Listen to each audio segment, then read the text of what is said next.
Hello friends, स्वागत है आपका आपके अपने यूट्यूब चैनल ज्ञान प्लस पर। उत्तर प्रदेश अधीनस्थ सेवा चयन आयोग पीईटी की परीक्षा तिथि आ चुकी है। 20 अगस्त को आप सभी की परीक्षा आयोजित की जाएगी 2 पालियों में। अब 2 पालियों में परीक्षा होने से एक महत्वपूर्ण जो बिंदु है वो है नॉर्मलाइजेशन। एक शिफ्ट का पेपर कठिन और एक शिफ्ट का सरल हो सकता है, क्योंकि दोनों शिफ्ट के पेपर को बराबर बनाना संभव नहीं होता है कि दोनों की जो एक्यूरेसी है सही या गलत होने की, या दोनों के जो लेवल है वो एकदम बराबर 100% नहीं हो सकता 2 शिफ्टों के पेपर में।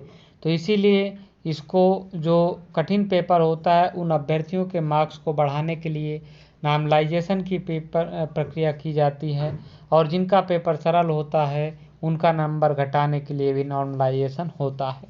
बीच में आपने सुना होगा कि एक आंदोलन चला था एसएससी में नॉर्मलाइजेशन के लिए। उसमें ऐसा हुआ था कि जिसका सरल पेपर आया था वो 200 में से 190 95 कर ले गया, और जिसका कठिन था उसका 160-50 था।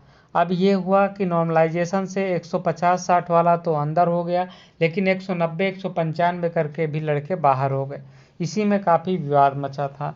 तो पीईटी में भी नॉर्मलाइजेशन होने का क्या सिस्टम है, कैसे होता है नॉर्मलाइजेशन, और कैसे कठिन शिफ्ट को मिलता है फ़ायदा, उदाहरण से हम आसान भाषा में समझेंगे। कैसे करें कि आपके भी नंबर बढ़ें घटें ना। तो चलिए खबर को हम विस्तार से देख लेते हैं। अगर आप चैनल पर पहली बार हैं, चैनल को सब्सक्राइब तथा बेल आइकन को प्रेस करना मत भूलिएगा इसी तरह की लेटेस्ट अपडेट पाने के लिए। चलिए शुरू करते हैं। तो यहाँ पे हम शुरू कर रहे हैं। क्या आपको प्रसामान्यीकरण नॉर्मलाइजेशन प्रक्रिया की जानकारी है? क्या आप इस प्रोसेस के फायदे नुकसान से वाकिफ़ हैं?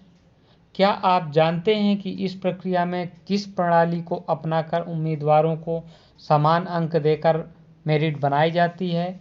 आज हम इस आर्टिकल में उन्हीं तमाम सवालों को बेहद ही आसान भाषा में समझाने का प्रयास करेंगे। आपको बता दें कि जब किसी भर्ती का आयोजन किया जाता है तो आयोजित की जाने वाली भर्ती में लाखों संख्या में उम्मीदवारों द्वारा आवेदन किए जाते हैं। फिर वे परीक्षाएं रेलवे या एसएससी की हों या फिर किसी राज्य सरकार द्वारा निकाली गई भर्ती जैसे यूपी पुलिस कांस्टेबल या एसआई की। आवेदन प्रक्रिया पूरी होने के बाद सभी उम्मीदवारों के लिए परीक्षा के लिए बुलाया जाता है। चूँकि परीक्षा के लिए लाखों अभ्यर्थियों ने दावेदारी की थी, इसलिए सभी का एग्ज़ाम कई पालियों में पूरा कराया जाता है। ऐसे में सभी पालियों के पेपर भी अलग अलग प्रश्नों के साथ बनाए जाते हैं। अब इन सभी पेपर का समान मूल्यांकन करने के लिए भर्ती आयोग या भर्ती बोर्ड के जरिए जो पद्धति अपनाई जाती है उसे ही प्रसामान्यीकरण की प्रक्रिया कहा जाता है। तो देखिए मेन लाइन अब यहाँ पे देखिए, अब इन सभी पेपर के समान मूल्यांकन यानी कि कठिन और सरल पेपर को एक बराबर नंबर मिले अभ्यर्थियों को, किसी के साथ भेदभाव ना हो, इसीलिए नॉर्मलाइजेशन अपनाया जाता है। आइए जानते हैं कैसे होता है नॉर्मलाइजेशन।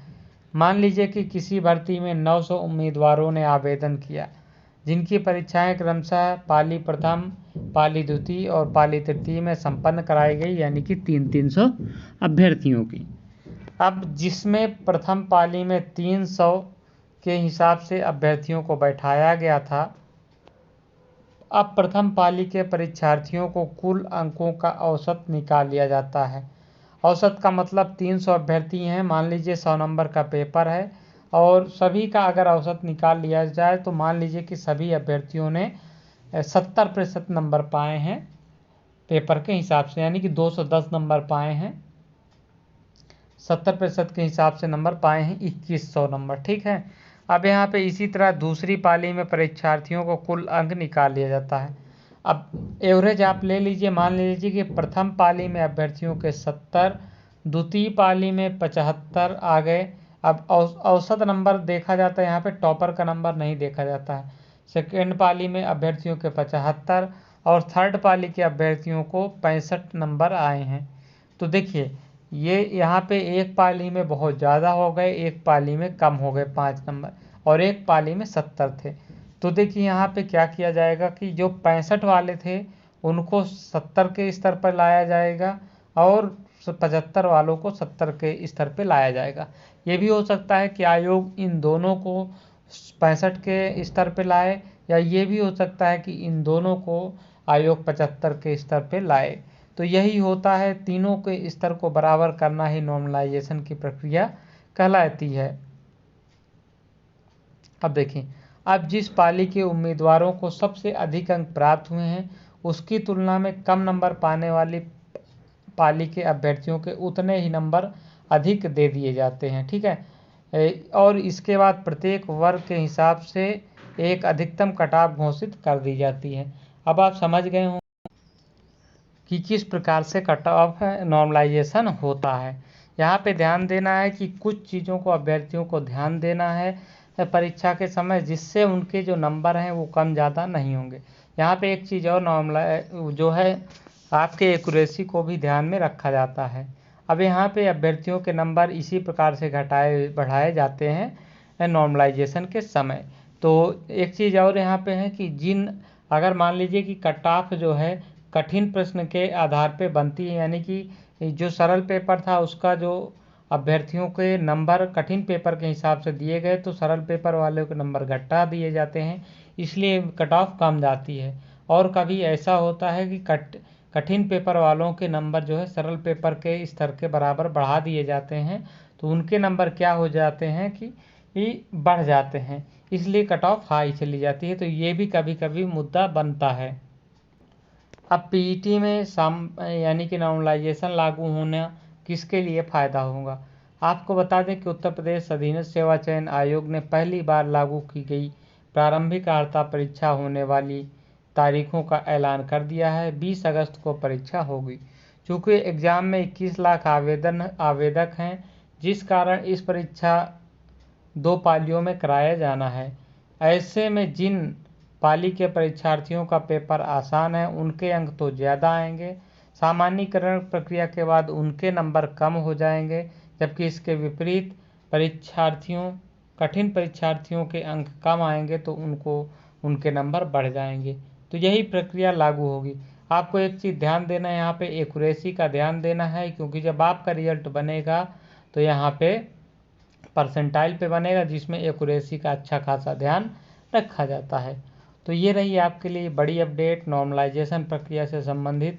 सारी अपडेट हमने आपको दे दी, जो भी जानकारी आपके हिस्से में बनती थी। आपको नॉर्मलाइजेशन प्रक्रिया समझ में आ गई होगी। जिनको नहीं आई हो, कुछ कन्फ्यूजन बचा हो, कमेंट बॉक्स में पूछ सकते हैं। इसी वीडियो को एक बार आप रिपीट करके देख लीजिए तो आपको यहाँ पे समझ में आ जाएगा। तो ध्यान देना है, आपको गलत क्वेश्चन नहीं करने हैं, जितने करने हैं सही करने हैं। बहुत ज़्यादा कट ऑफ नहीं जाने वाली है, 60-65 आराम से इतना आप कर लीजिए, इतना बहुत है। 80-85 के चक्कर में मत पड़िए। तो ये रही अपडेट, इस वीडियो में इतना ही। मिलेंगे अगली वीडियो में, तब तक के लिए जय हिंद, जय भारत।